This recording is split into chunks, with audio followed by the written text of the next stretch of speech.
Today, we're embarking on a deep dive into a truly compelling first-hand account.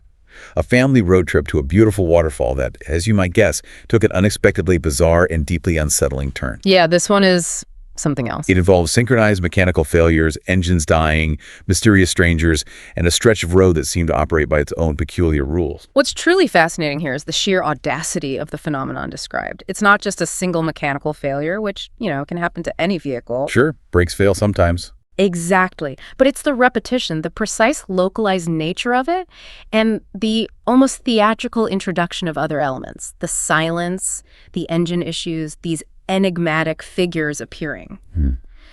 It immediately raises an important question. What force, what unique environmental condition could orchestrate such a specific and recurring event, defying the known laws of physics for multiple independent machines? Right. This isn't just about a broken car, it's about a broken understanding of a specific place. That's a crucial distinction, and it sets our mission for today. We're going to delve deep into this captivating account, pulling out every surprising fact, every chilling detail, to try and understand what truly transpired on that stretch of road. Yeah, piece it together. We'll meticulously analyze the sequence of events, scrutinize the proposed explanations, and, crucially, explore the why behind this genuinely chilling experience. Our goal is to immerse you in that moment, to put you right there in the passenger seat, experiencing the disbelief, the panic, and the sheer strangeness alongside the family. And we'll guide you through the narrative, examining not just the sequence of events, but the peculiar elements that elevate the story far beyond a simple mechanical malfunction. Those extra details are key. They really are. We'll be connecting the dots between the individual incidents, the specific environmental shifts, and the human element, attempting to build a clearer picture of this baffling occurrence. Okay. We'll also be looking at how this incident resonates with other anecdotal reports from what some researchers might call anomalous zones globally, places where the conventional rules seem to, warp a little. Okay, so to truly appreciate the profound strangeness of what unfolded, we first need to set the scene, feel the initial calm before the storm. Absolutely. Context is everything here. Picture the middle of summer in Arizona. We're talking about Phoenix, where the heat isn't just warm, it's an oppressive physical weight, searing and relentless. Oh yeah, Arizona summers are no joke. Intense. The kind of heat that makes the asphalt shimmer, that turns every breath into an effort. Even the air conditioning in your car, cranked to full, feels like it's barely winning the battle against the relentless sun, blowing out air that's less hot than truly cool. Right, you're just trying to survive it. So the allure of Fossil Creek, a well-known waterfall about 2 hours from the city, wasn't just an appealing idea. For this family, it was a desperate plea for a break, a true escape from those scorching temperatures. A real oasis, or so they hoped. Exactly. This wasn't planned as some grand adventure or a challenging off-road trek. It was supposed to be a straightforward, easy drive, a simple day of cool water, a quiet reprieve in the embrace of nature. Pure relaxation. Pure, unadulterated relaxation. The kind of trip you dream about when the thermometer consistently hits triple digits and just stepping outside feels like walking into a preheated oven. There was genuine excitement bubbling in the car, a real, almost palpable anticipation for that cool embrace of the creek. And it began so typically, so normally. They had packed up 2 cars, loaded to the brim with coolers full of food, an abundance of drinks, beach towels, everything needed for what promised to be a perfect day out. The whole setup. The whole setup. The logistics were sound. The family friends in their own vehicle would follow closely behind to ensure no one got lost on the winding roads, a common and sensible practice for group outings. Standard procedure for heading out somewhere unfamiliar. Right. They also made a strategic early departure, keen to avoid the thick of the midday heat, and thankfully, the roads were relatively empty, making for a smooth, uneventful start. Good planning. This initial phase sets a powerful tone of complete normalcy, a backdrop against which the impending strangeness will feel even more jarring and inexplicable. It's the mundane reality that's about to be profoundly disrupted. Right. The drive itself started exactly as one would expect. As they gradually put more distance between themselves and the city, the landscape began its slow, majestic transformation. Leaving the sprawl behind. Yet the urban sprawl of Phoenix, with its endless concrete buildings and manicured desert landscaping, slowly gave way to the vast, open expanse of true desert wilderness. You can feel the change. Then, the terrain began to shift. rising into rocky, rugged hills that signaled their approach to the secluded creek. The road was long and winding, carving its way through the natural contours of the land, but there was nothing out of the ordinary, nothing to hint at the bizarre events to come. Just a scenic drive. Just a scenic journey, drawing them deeper into the untamed beauty of the Arizona wilderness. And about an hour into their journey, they entered the Coconino National Forest, a truly beautiful transition. Ah, so things start getting greener. Exactly. Yeah. Here, the dense canopy of trees provided a much-needed blanket of shade, making the drive feel noticeably cooler, a welcome contrast to the oppressive heat they'd left behind. A bit of relief. A bit of relief. The mood in the car was palpably positive.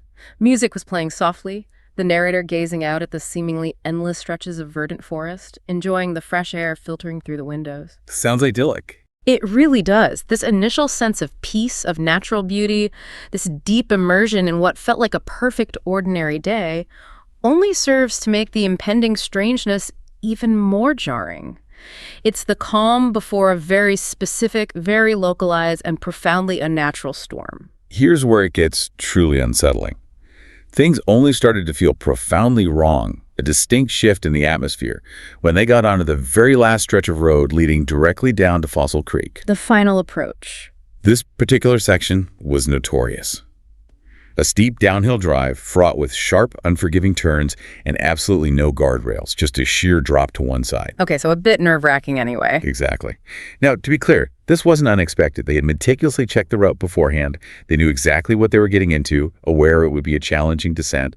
They were prepared for the physical demands of the road. They knew what to expect mechanically, or thought they did. Right. But what they were utterly unprepared for was the eerie, profound silence that abruptly settled over everything. This wasn't just a simple lack of sound, the quietude of a remote forest. The narrator describes it as an oppressive feeling, like the entire area was holding its breath. Wow, that's descriptive, like a vacuum. Precisely. Imagine that. No birds chirping, no leaves rustling in the breeze, not even the faint natural hum of insects or the distant sounds of wind moving through the forest, just the unnervingly loud crunch of their tires on the gravel road. That alone would put you on edge. Totally. The narrator even recalls their mom glancing out the window with a slightly uneasy, almost fearful expression, clearly sensing the shift. This profound psychological impact of such a sudden, unnatural environmental change is significant. It's like a warning sign from the place itself. Exactly. It's an almost palpable atmospheric pressure, a deeply unsettling precursor that hints at something fundamentally wrong before anything mechanical even begins to happen. It's the environment itself becoming an active participant in the unfolding mystery. And then they reached a particularly sharp U-turn, a tight hairpin bend.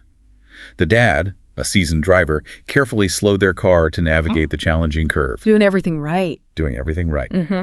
But the precise moment they rounded that bend, something went terrifyingly wrong. The narrator heard it first. A sharp, metallic grinding noise, a sound that instantly signals distress. Oh no, that sound. This is immediately followed by their dad's voice, tense and remarkably controlled, stating the terrifying, undeniable truth. The brakes aren't working. Initially, the narrator admits they thought it was a joke. Disbelief, a common first reaction to the unimaginable. Yeah, you wouldn't believe it at first. Haha, very funny, Dad. Exactly. But then, when the dad pressed the pedal again and again, and absolutely nothing happened, no resistance, no slowing, just a dead pedal, that disbelief curdled into raw, unadulterated panic. Okay, this is real. The car wasn't stopping. It was still rolling forward, inexorably picking up speed on that steep, unforgiving decline, heading straight for the precipice. Oh my God. In a desperate split-second decision, their dad, with remarkable presence of mind, yanked the handbrake hard. Emergency brake. The car jerked violently, a gut-wrenching lurch that threw everyone forward before coming to a sudden, screeching halt. They stopped just inches from the very edge of the road, a terrifying precipice. Inches. A truly narrow escape from what could have been a catastrophic, fatal plunge. The air must have been thick with the smell of burning rubber and the acrid tang of fear. And before they could even fully process the sheer terror and the near miss of what had just transpired, they heard it again. Oh, again. That same dreadful noise, a sharp, metallic screeching sound emanating from directly behind them. The friend's car. The narrator twisted around in their seat, heart pounding, just in time to witness their family friend's car making the same U-turn, experiencing the exact same horrifying failure. Their brakes, just like the first cars, failed at the identical spot. No way. Their vehicle skidded forward uncontrollably, mirror imaging the first car's terrifying, uncontrolled dance, before also coming to a stop just like theirs. Handbrake engaged at the very last second, mere feet from the edge. If we connect this to the bigger picture, the sheer statistical improbability of two separate vehicles, both relatively new, both recently serviced just days before this trip. Right. That's important context. They weren't old beaters. Not at all. Failing simultaneously with identical brake failures at the precise identical point on the road is astronomical. This goes far beyond mere coincidence or shared mechanical fatigue. It just doesn't make sense mechanically. It presents a profound challenge to conventional understanding. The shock and disbelief that must have settled over everyone present would have been absolute. This isn't just a scary, isolated incident. It shifts immediately into something deeply unsettling and patterned, demanding a far more complex explanation than a simple mechanical fault. Yeah, it forces the question. It forces the question, what external, localized force could possibly cause such synchronized failure? That's a crucial point. For several seconds, no one moved. It was as if time itself had momentarily frozen, suspended in the aftermath of two nearly identical, terrifying close calls. Just stunned silence, I imagine. Then, cautiously, both dads, the drivers, the ones who had just wrestled their vehicles from the brink, stepped out of their cars to inspect them, followed slowly by the narrator and their mom, shaken but thankfully unharmed. Checking for damage, trying to figure it out. The road around them was utterly empty, devoid of any other cars or people in sight. Just them, two stalled vehicles, and that profound, unnerving silence that returned, feeling even more oppressive, as if the entire area was holding its breath, watching them. Chilling. So both men, the narrator's dad and their friend, immediately went to work, checking into the hoods of their cars. They looked at everything they could think of, fluid levels, visible components, anything that might indicate a problem. Standard checks. But from their perspective, nothing seemed amiss. The cars, as we mentioned, were relatively new, and importantly, their brake systems had been professionally serviced just days before the trip. Freshly serviced, yeah. This was definitively not a case of old, worn-out equipment or neglected maintenance. There was no smoke, no obvious fluid leaks, nothing to physically explain the complete and sudden loss of braking power. This immediately raises a critical question. Why had their brakes, which were in demonstrably good condition and recently maintained, both failed at the exact same moment, in the exact same place? The million-dollar question. This wasn't a gradual degradation of parts, which is how most mechanical failures manifest. This was an instantaneous, synchronized cessation of function. Like flipping a switch. Exactly. For a typical vehicle, brake failure on a steep descent can often be attributed to brake fade or vapor lock. Brake fade occurs when continuous heavy braking overheats the friction material. Pads and rotors get too hot, lose grip. Right. Reduces their effectiveness. Vapor lock is more severe. Extreme heat can boil the brake fluid, creating vapor bubbles in the lines which are compressible, leading to a spongy pedal or complete loss of pressure. Okay, those are known issues. They are. While this explanation sounds plausible on the surface, what defies conventional understanding here is the instantaneous, synchronized failure across multiple vehicles, especially those recently serviced, and at such a precise, identical geographic point. The timing and location are just too perfect. It strongly suggests something beyond the expected wear and tear or simple, gradual overheating. It points to a sudden, external interference, almost like an on-demand mechanical disruption. And then, the unnerving repetition didn't just continue. It became the established norm. As they stood there, still trying to figure out what to do, how to even begin addressing this inexplicable problem, another car approached. Oh, boy. It was a black SUV, moving slowly and cautiously down the winding road. The group watched, perhaps with a growing, cold sense of dread, almost knowing what was about to happen. You'd almost want to yell, "Stop!" And the chilling confirmation arrived with a sickening predictability.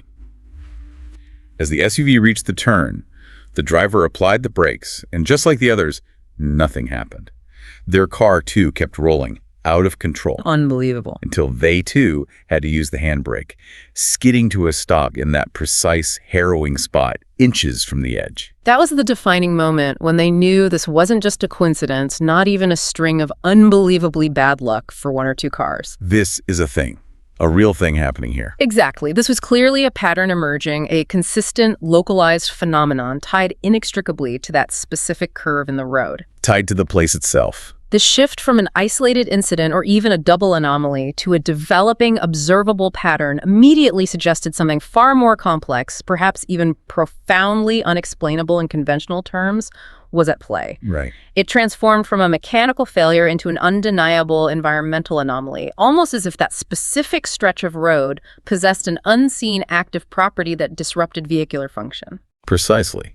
As more cars started coming down the road, the group, now a collective of confused, worried, and increasingly desperate travelers, took on the role of impromptu traffic controllers. What else could they do? They started frantically waving and shouting warnings to approaching drivers before they even reached the turn. Imagine standing there, on the edge of a mountain road, desperately trying to prevent strangers from experiencing the same terrifying, inexplicable moment you just survived. That's intense community spirit born of shared fear. Some drivers, thankfully, listened and slowed down early, taking the warnings seriously, perhaps sensing the abnormal cluster of stopped cars. But others, perhaps skeptical, distracted, or simply unable to react in time, didn't. Human nature, I guess. Some people just don't believe it till it happens to them. And almost every single one of those cars had brake trouble at that exact curve. It wasn't just one or two, it was a consistent, pervasive, and utterly baffling issue, turning a scenic route into a bizarre mechanical gauntlet. And then, as if the situation wasn't already surreal enough, it got even more bizarre. There's more. Oh yeah, beyond just the brakes failing, the narrator explicitly states that some people's engines even shut off completely. Whoa, okay, that's different. That's not just brakes. This isn't just a mechanical issue affecting one system, like brakes. It suggests a far more profound and widespread disruption impacting the very core functionality of the vehicles. Yeah, something interfering with the whole car. It implies an interference with the vehicle's entire electrical or fuel system, or perhaps something even more fundamental than that. You're absolutely right. Contrast this with simple brake fade. While brake overheating is a known phenomenon on steep descents, an engine shutting off completely at a specific localized point suggests something far beyond mere mechanical issues. Like worn brake pads or boiling fluid, yeah. Exactly. For a modern car engine to simply die, you're typically looking at a sudden, catastrophic cut to its fundamental operational needs. Fuel, spark, or air, or a complete and instantaneous electrical failure that stops the engine control unit from functioning. Something systemic. Something systemic. The fact that this happened at the same spot, and then, as we'll learn, magically resolved by simply pushing the car a few feet, strongly implies a highly localized, incredibly intense interference. Like an EMP, almost. It could be something like a powerful electromagnetic pulse, a brief burst of electromagnetic energy that briefly swamped the vehicle's entire electrical systems, which are increasingly sophisticated and reliant on sensitive electronics.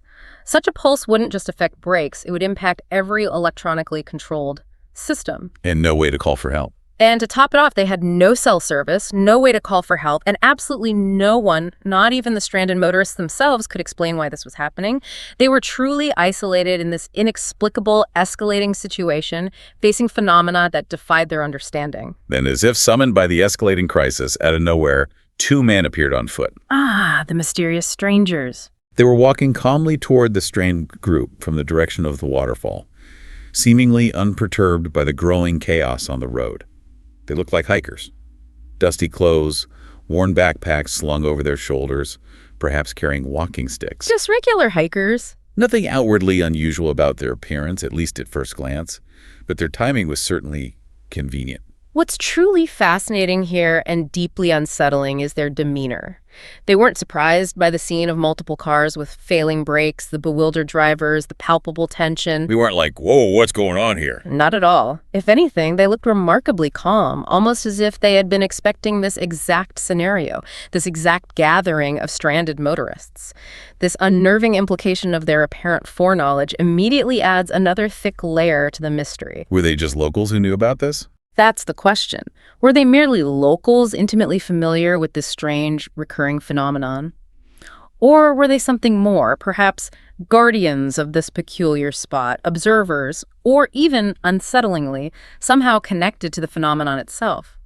Their presence, almost too convenient, makes you question their true role in this unfolding roadside drama. The older man, described as having gray in his beard and an air of quiet authority, immediately approached the narrator's dad and asked if they were having brake trouble. straight to the point. When the dad, still a bit shaken, confirmed that yes, they absolutely were, the man just nodded almost casually, like he had heard this 100 times before. Oh, wow. Okay, so he definitely knows something. He then offered an explanation that, on the surface, sounded incredibly mundane and practical. He said that on steep roads, continuous braking can cause them to overheat, leading them to stop working temporarily. The overheating theory again. And his advice was equally simple. Pour cold water over the tires to help cool them down, specifically targeting the brake components behind them. On the surface, this advice sounds entirely logical. As we discussed, overheated brakes are a known issue, particularly on long, steep descents. Sure. And cooling them with water, though perhaps not a common roadside fix for everyone, is a recognized, if temporary, solution. But this is where the story truly diverges from a purely mechanical explanation, and it immediately raises a critical question, one that the family themselves pondered almost instinctively. Right. They questioned it too. If it was just overheated brakes, why did it happen with such precise consistency at the exact same spot every single time? Why weren't vehicles overheating on other, equally steep or even longer parts of the winding descent? Doesn't fit the pattern. This glaring discrepancy between the simple, logical explanation offered by the men and the remarkably consistent, localized, and almost instant phenomenon is crucial. It's the first significant crack in the facade of a purely mechanical problem, forcing us to look for something more. Yeah. It suggests the overheating was either a secondary effect or perhaps even a symptom of a deeper, more anomalous cause, rather than the root issue itself. Despite the lingering doubts, the family and the other stranded motorists didn't really have a better option or any other viable advice, so they decided to follow the older man's advice. Worth a shot, I suppose. They walked over to a nearby stream, likely a small tributary feeding into Fossil Creek itself, and filled whatever containers they had, water bottles, empty soda cans, anything that could hold liquid. Resourceful. Then, they carefully poured the cold water over the tires, aiming for the area where the brake components were located. The effect was immediate and dramatic. Steam hissed up instantly, a clear and vivid sign of the intense heat trapped within the brake systems, a truly visceral reaction. So they were incredibly hot. Incredibly hot. And after just a few minutes of this crude cooling method, to their immense relief, the brakes started working again. It worked. It seemed to. The palpable tension in the air must have transformed into a collective sigh of relief as each driver cautiously tested their newly responsive pedals. So, the immediate crisis was averted. The brakes were functional once more, seemingly brought back from the dead by a splash of water and a few minutes of waiting. A temporary fix, at least. But despite this temporary solution, a profound sense of unease settled over the family. It was clear this wasn't just a minor hiccup. They thanked the two enigmatic men, but after a quick consultation, they made a firm decision. They were not going to continue down to Fossil Creek. I don't blame them. They simply didn't want to risk driving further into whatever this strange, localized phenomenon was. The allure of the refreshing waterfall had been overshadowed by the chilling encounter. This decision to turn back, despite the brakes now being functional, raises an important question. Why did this solution not alleviate their deep unease? It's fascinating. Yeah, the problem was fixed, but the feeling remained. The brakes worked, the immediate danger was gone, yet the experience left a profound, lasting impression that completely overshadowed the initial purpose of their trip. This suggests that even if the explanation provided by the men brake overheating was partially true or offered a temporary fix, it didn't account for the deeper, more unsettling elements. The synchronicity, the engines dying, the silence. Exactly. The synchronized failures, the engine deaths, the pervasive silence, the bizarre predictability of the problem at that one spot. The psychological impact of encountering a genuine unknown, something that defies rational explanation and mechanical logic, clearly lingered and was far more powerful than the temporary relief of a working brake pedal. It speaks to a human instinct. It really does, an instinct that recognizes when something is fundamentally off. Exactly. Instead of reaching their intended destination, they decided to go to a smaller, less ambitious waterfall nearby, a different body of water, trying desperately to shake off that feeling of profound unease. Trying to salvage the day. But even as they sat there, attempting to enjoy the food they had packed for a day of carefree relaxation, the narrator explicitly states that no one could stop thinking about that curve in the road. It just hangs over you. The entire bizarre experience, the terror and the mystery, had completely overshadowed their attempted relaxation. It had become the singular, unsettling focus of their thoughts, a dark cloud hanging over what should have been a joyful family outing. And the return journey, rather than providing closure, offered a final, peculiar confirmation of the strangeness embedded in that specific spot. Oh, it wasn't over yet. Not quite. As it grew late and it was time to leave, the sky had darkened considerably and a gentle rain started to fall, which naturally cooled the air. Okay, maybe that helps. The road became slick, but there was a sliver of hope that the rain, by cooling the ambient temperature, would prevent the brakes from overheating again, if that was indeed the true cause of the earlier failures. But when they got back to that dreaded turn, a new and even more peculiar detail emerged, further cementing the anomalous nature of the location. Some of the cars there, including their own, still had trouble starting. Their engines were dead until we pushed them past that spot. Wait, the engines wouldn't start only there? Exactly. This is a critical piece of evidence. If we connect this to the bigger picture, it suggests the existence of an invisible threshold, a specific, intangible boundary on that road. An invisible line. The moment they physically pushed their vehicles, even a few feet, across this unseen line, their engines roared back to life as if nothing had ever been wrong, as if a switch had been flipped. Bizarre. Utterly bizarre. It implies a highly localized field or zone, an almost supernatural boundary that affected not just the braking system, but the entire electrical and mechanical operation of the vehicles. It defies conventional explanations of simple mechanical failure or localized overheating. It really points back to that interference idea. This phenomenon, where an engine simply dies and then magically restarts upon crossing an invisible boundary, strongly suggests an intense, localized electromagnetic interference, or perhaps even a gravimetric anomaly, that briefly disrupted the very core functionality of the vehicle's complex electronic and ignition systems. The consistency of this reset mechanism is profoundly baffling. Precisely.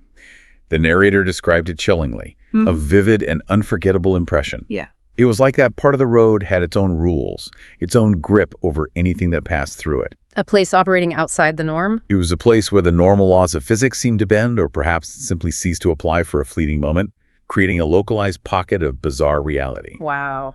And then just before they finally drove away, leaving that unsettling curve behind, the narrator looked back one last time. Oh. At the very edge of the road, barely visible in the fading light and the falling rain, the two mysterious men were still standing there, watching. Still there, just watching. Not waving, not moving to leave, just observing. This final detail is incredibly unsettling, transforming the incident from a strange mechanical anomaly into a deeply mysterious encounter. It adds this whole other layer, intentionality almost. Right. Were they simply hikers who happened to know about this local anomaly and were offering genuine, if incomplete, assistance? Or were they caretakers of this strange phenomenon, perhaps even part of it, ensuring that its peculiar rules were followed? Guardians of the weird spot. Their continued silent presence, watching the vehicles depart into the deepening dusk, adds a profound layer of deliberate observation. It's almost as if they were ensuring the rules of that spot had been enforced, or that the travelers had learned their lesson about venturing into such a place. It amplifies the mystery, leaving you to wonder if they were guardians, witnesses, or something else entirely, forever bound to that anomalous curve. So years later, the narrator still grapples with a series of core mysteries, questions that refuse to be answered by any conventional logic. I bet. How could you not? Why did the brakes fail in the exact same place with such chilling precision for every single car that tried to pass? It wasn't just a handful. It was a consistent, almost universal failure at that specific point, defying all probabilities. The consistency is key. And then, why did the engines die? Inexplicably, only at that exact curve, only to magically spring back to life the moment vehicles were pushed just a few feet past that invisible boundary. That engine detail is just wild. And perhaps the most intriguing piece of the puzzle, who were those two enigmatic men, and what was their true role in this bizarre roadside drama? Were they simply helpful locals with an unusual amount of knowledge about localized brake issues, or were they something far more involved, perhaps even custodians of a secret? So many unanswered questions. And what truly compounds the mystery, amplifying the lingering unease, is the narrator's diligent attempt to find answers online. Ah, yes, the modern search for answers. They tried searching for any mention of this road, hoping for similar stories, warnings, or official reports about that specific stretch near Fossil Creek. The result? A complete and utter void. They found nothing. Nothing. For something that seemed to happen to every car. Nothing. This raises an important question for us. In an age where nearly everything, from minor traffic incidents to major natural phenomena, is documented, discussed, and shared across countless platforms, the complete silence surrounding such a dramatic and recurring event is profoundly puzzling. It's like it didn't happen, officially. Does it suggest a suppression of information, an extreme isolation of this phenomenon that somehow prevents it from entering the wider public consciousness? Or does it simply mean that some events are so peculiar, so localized, or so far outside conventional understanding that they defy typical reporting, remaining confined to whispered personal accounts and local folklore, never quite breaking through into the digital record? It makes you wonder what else isn't documented. It forces us to consider that our readily accessible information might not encompass all realities. Exactly. It's that chilling void where information should be, making the experience even more unsettling because it removes any hope of rational explanation or shared understanding. Leaves you hanging. The narrator's final thought perfectly encapsulates the lingering ambiguity and profound impact. Maybe it was just overheating brakes, maybe it was something else, but even now, years later, I still get chills thinking about it. That feeling stays with you. It's that unresolved feeling, that deep-seated unease that sticks with you, a testament to an encounter with the truly unknown. And this truly reflects on the profound power of an unresolved mystery. Even with a seemingly logical, albeit incomplete, explanation provided by the two men, the specific confounding details, the synchronized brake failures, the engine deaths, the watching men, that distinct invisible threshold where vehicular function instantly resumed, all point to something far, far beyond simple mechanics or ordinary physics. Way beyond. What's truly fascinating is how this single location seems to defy the known rules, perhaps even logic itself, creating its own bizarre reality for those who pass through. A pocket dimension, almost. It forces us to consider that our understanding of the world might have significant gaps, especially in isolated, peculiar places where the veil between the known and the unknown can feel incredibly thin. This story pushes us to question our assumptions about the very ground we drive on. So what does this all mean for you, our listener? Next time you're on a seemingly ordinary road, especially one that's long and winding, perhaps a little isolated or shrouded in unusual silence? Makes you look over your shoulder a bit, doesn't it? What unseen forces or hidden rules might you be unknowingly driving through? It really makes you think about what lies beneath the surface of the mundane, about the extraordinary potential lurking in the seemingly ordinary. This raises an important question for you, our listener. In a world of so much information, so much connectivity, so much of what we deem known, what unexplained silent curves might be hiding just out of sight, waiting patiently to reveal their peculiar grip on reality? Perhaps some mysteries are best left unsolved, existing only in the chilling whispers of those who are unfortunate, or perhaps fortunate enough to encounter them. That was quite the deep dive into a truly chilling and thought-provoking road trip account. We hope this story has given you plenty to think about and perhaps a new, more vigilant perspective on those quiet, winding roads you travel. Yeah, definitely food for thought there. Here at The Deep Dive, our aim is to provide you with insights that go beyond the surface, transforming raw information into genuine understanding and sometimes into fascinating questions. We hope so. We encourage you to reflect on the nuances and the unexplained elements of this story, and perhaps look at your own journeys with a fresh sense of wonder and curiosity. Thank you for joining us on this journey into the unexpected. Until next time, stay curious and keep exploring.